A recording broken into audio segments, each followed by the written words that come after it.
Today on Portland Tea Party, what is happening? I'm in like this tech spiral. Just fast forwarded to the good part. I mean, it remains to be seen if there will be a good part on today's episode of Portland Tea Party.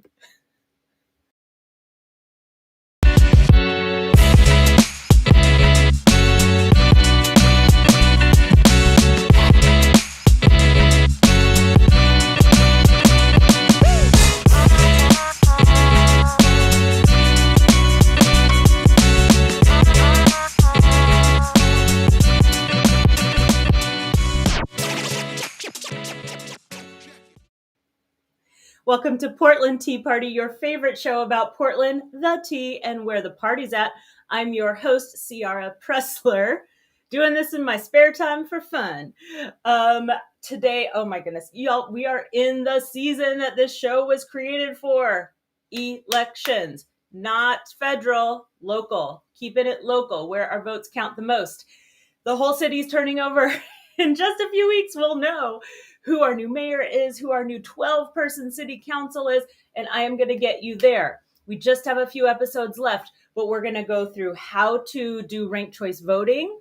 I am going to vote live with you, and in your mail, if you're registered, too late if you're not, I think.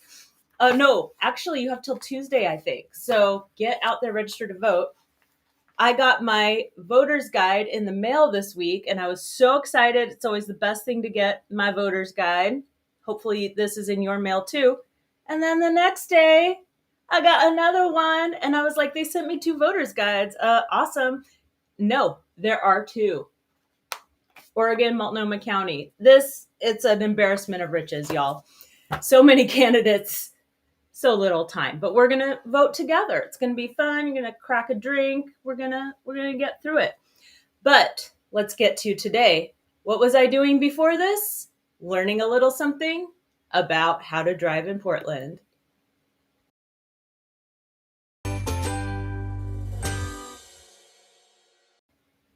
That's right. This morning I had a parking hearing with, I don't know, I think it was the state of Oregon.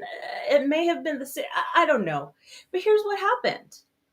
I was downtown. I parked my car. I'm all into efficiency, so I'm walking away doing my parking kitty. I come back. There's a ticket on my windshield, but I'm not freaking out because I paid my parking kitty. Hilarious. The ticket was at $4.10. I paid at $4.09. No big deal. I wrote a letter. I always keep it a little cheeky in my letters. I always insert a hip hop lyric for fun. Hope they get it. And I still had to do a hearing, but they were really efficient, really great. Shout out to, I think it was Parley and the honorable judge who was residing. Efficient process, friendly people. Oregon, I've said it before and I'll say it again. Our local employees, our government employees are always a delight to deal with and really take their job seriously, but not, seriously in that creepy way. So pay your parking. I got a great pro tip this morning. Pay the parking before you leave the car so we don't have these misunderstandings, and we'll all be okay.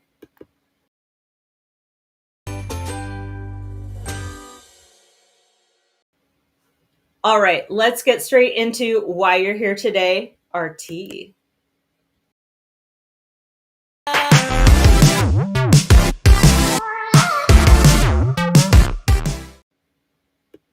Now, you may have seen this headline on the Willamette week lately.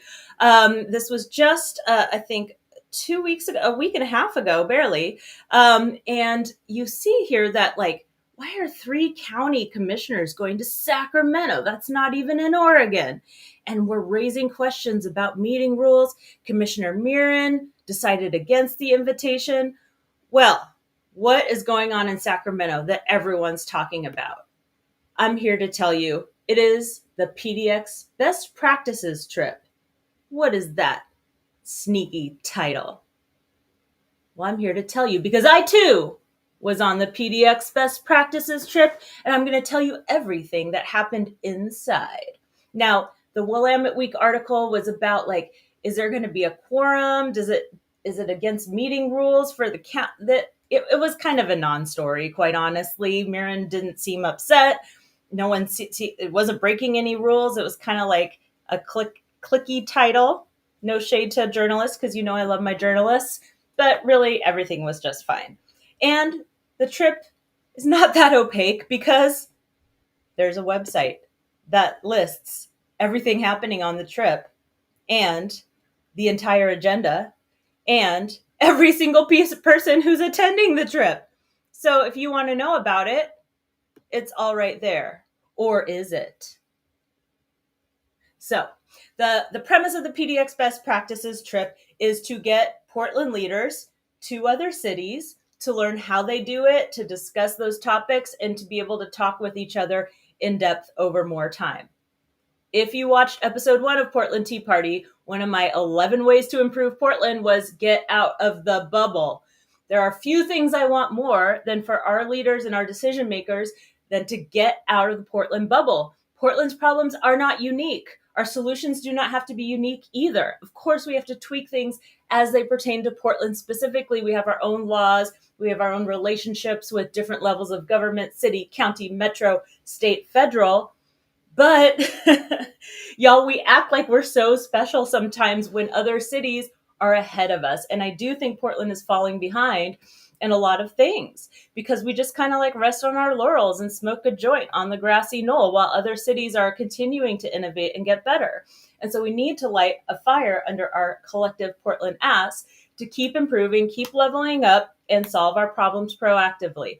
So few better ways to do that than to go to another city that's pretty much exactly our same demographic in terms of size and find out how they're dealing with things. Now, Sacramento obviously is not perfect and has its own problems, but they are closer to our new form of government. So here's exactly what happened on the trip. All right. So, and who's behind this trip? Well, it says on the website, but there's a gentleman named Randy Miller. He's a real estate developer. He's actually a really nice guy, and he really cares about these same things. He's very involved. He's on like all the boards and everything, and just like super energetic guy. And he's been leading these trips for years. They tend to go somewhere in the U.S. every year, and then somewhere overseas every year, so that we're studying things all around the world. And then the Portland Metro Chamber or Portland Business Alliance is the partner for this. So it's co-hosted. And then also Greater Portland Inc. And so we'll have to get all these friends on the show. Although Andrew Hone, the CEO, executive director of Portland Metro Chamber, was on a few episodes ago. Please go check that out. All right, so that's who is behind the trip. And I've told you the what and the why of the trip. Now let me tell you what actually happened on the trip. I have been wanting to try these, try one of these for a while. Sacramento was kind of the perfect bite-sized thing before I commit to like going to a whole other continent with these people. It exceeded my expectations. That's the spoiler alert. So we arrive on Sunday. We're staying at a dope place right across from the Sacramento Kings arena. We pay for everything ourselves, so there's no like ethical quandaries about people sponsoring us. I got in the day early just to get acclimated and shoot some video for my company, and was there as people arrived. The spirits were high. People were just really excited to be on a little trip together. A lot of Portlanders flew in together on the same flights that Sunday.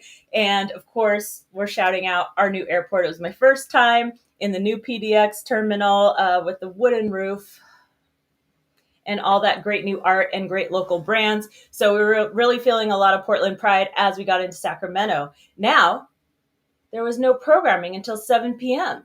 So in the afternoon, some people used the hotel pool. What are these leaders doing with their Sundays? So yeah, they maxed and relaxed a little bit on a Sunday, had a cocktail. It's how people live. All right, then we had a little welcome reception moment, got the 411 on what was going to be happening, saw who else was in the house. That reception, all those things sponsored. That reception was sponsored by the Trailblazers. Did get some sweet swag, got a cool Rip City hat. I mean, not mad at that. And then on Monday, we spent the whole day at Sacramento City Hall from very early. Oh my gosh, why do these conferences have to start so early? I'm not a morning person. But it was very exciting. Of course, it's really sunny and hot down there. So we walked.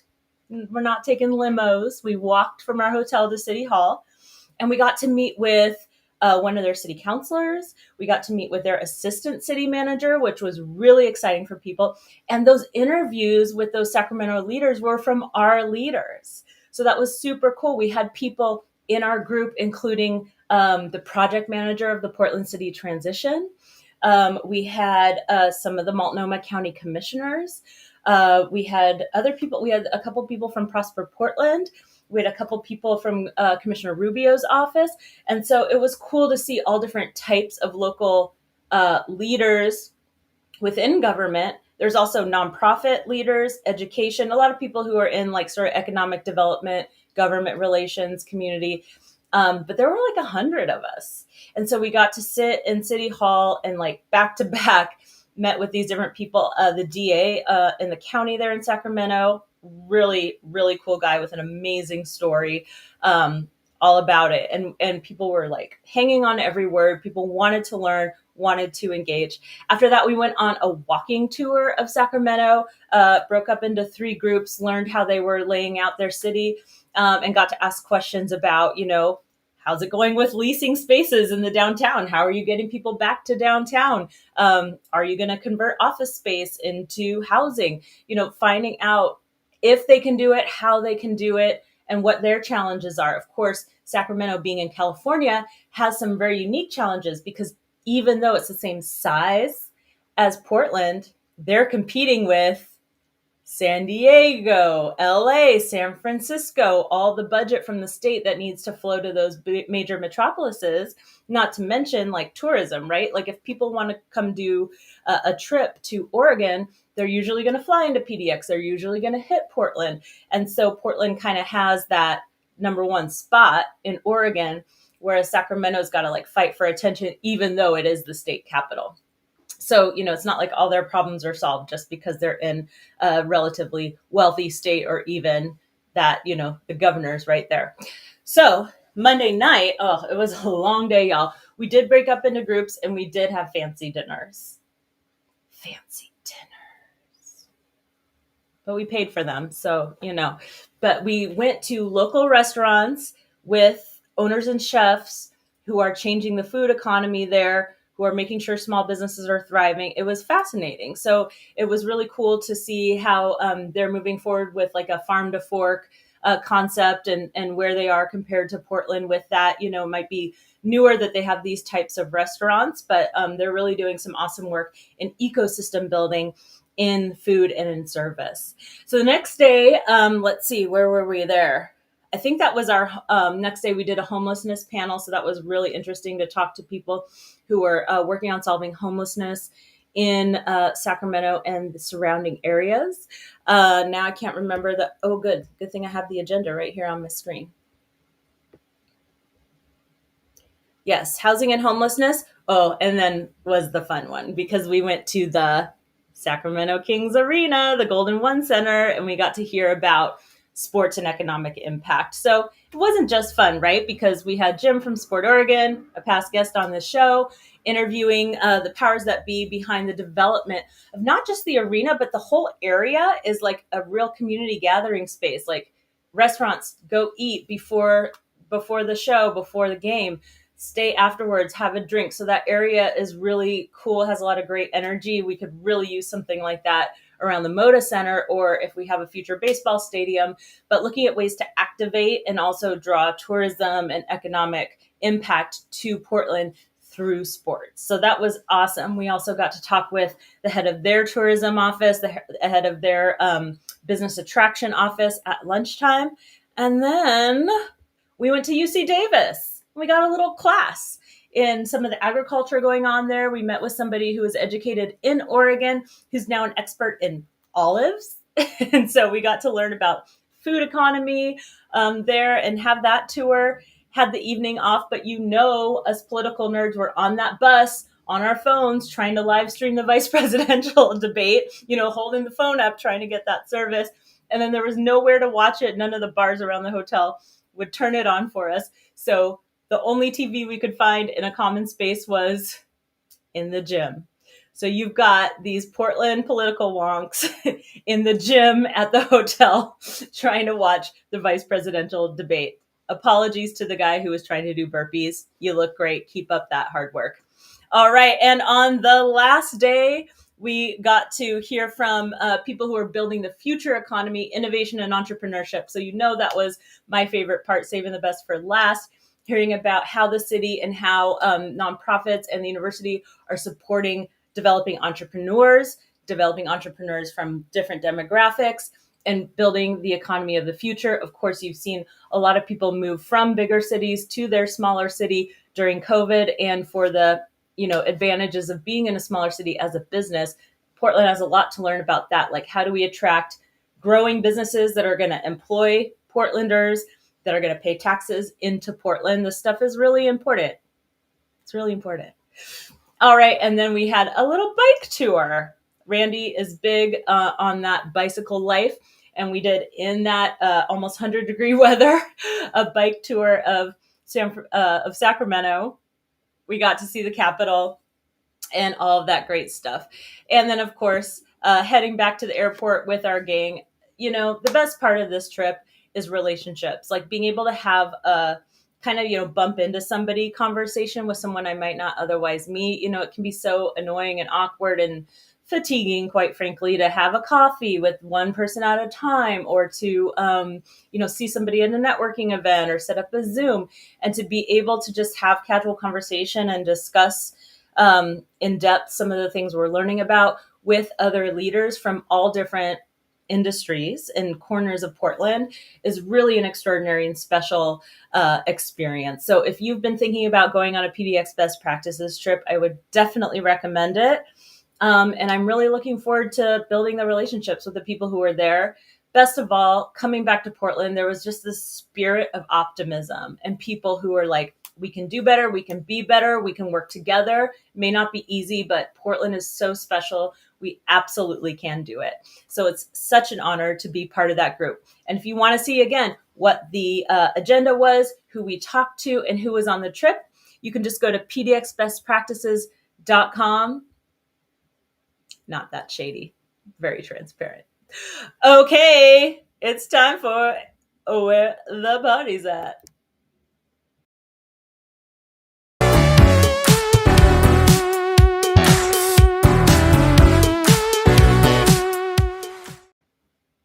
Did you know it's not Dia de los Muertos, it's Dia de Muertos?